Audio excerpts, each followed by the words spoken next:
नमस्कार, मैं हूं हिमांशु बाजपेयी और आप देख रहे हैं किस्सा गोई दी लल्लन टॉप पर।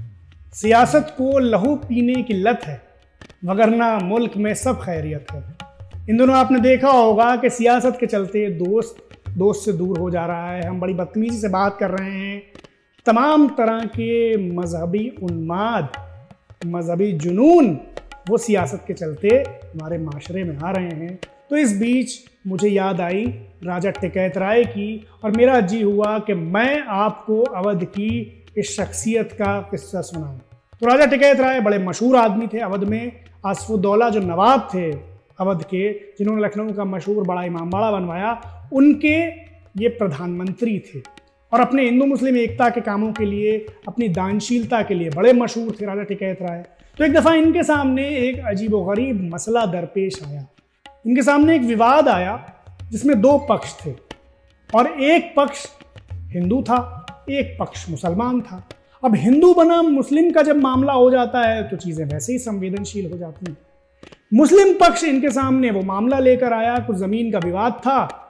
उस पक्ष ने ये सोचा कि चूंकि ये राजनीतिक व्यक्ति हैं और उस ज़माने में अवध में वजारत के लिए, राजनीति के लिए इस तरह के हथकंडे बहुत चलते थे, तो उस पक्ष को ये लगा कि चूंकि ये राजनीतिक व्यक्ति हैं, इनकी अपनी एक छवि है हिंदू मुस्लिम एकता के पैरोकार की, तो ये अपनी छवि को बचाने के लिए और अपनी छवि को बढ़ाने के लिए, चमकाने के लिए हमारे ही हक में फैसला देंगे।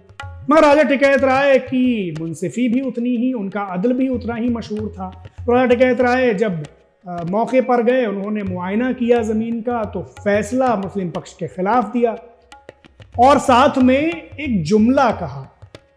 राजा टिकैत राय ने फरमाया कि हमारा ईमान हमारी सियासत की रहनुमाई करता है, हमारी सियासत हमारे ईमान की रहनुमाई नहीं करती।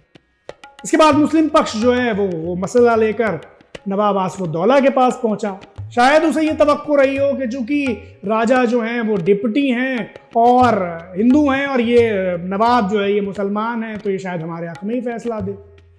जब आसफुद्दौला ने पूरा मसला सुना और ये सुना कि राजा टिकैत राय ने क्या फ़ैसला दिया था, तो उन्होंने भी वो फैसला बरकरार रखा और वही एक जुमला राजा टिकैत राय के बारे में उन लोगों से कहा कि राजा साहब का ईमान उनकी सियासत की रहनुमाई करता है, उनकी सियासत उनके ईमान की रहनुमाई नहीं करती। और वो सारे पक्ष लौट गए, वो फैसला मान्य रहा और उसके बाद जो राजा साहब की कीर्ति है, राजा टिकैत राय की कीर्ति, वो अवध में और बढ़ी।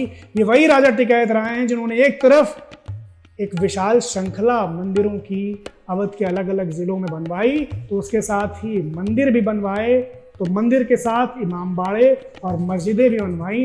लखनऊ का मशहूर मोहल्ला राजा बाज़ार राजा टिकैत राय का ही बसाया हुआ है। इसी राजा बाज़ार में उन्होंने एक मस्जिद भी बनवाई जो कि राजा टिकैत राय की मस्जिद कही जाती थी, और इसी मोहल्ले में उन्होंने ख़ास तौर पर अपना दीवान खाना बनवाया। तो ये थे हमारे तारीख़ के एक ऐसे शख्स जो आज के इस दौर में भी हमें एक सबक देते हैं। बहुत शुक्रिया।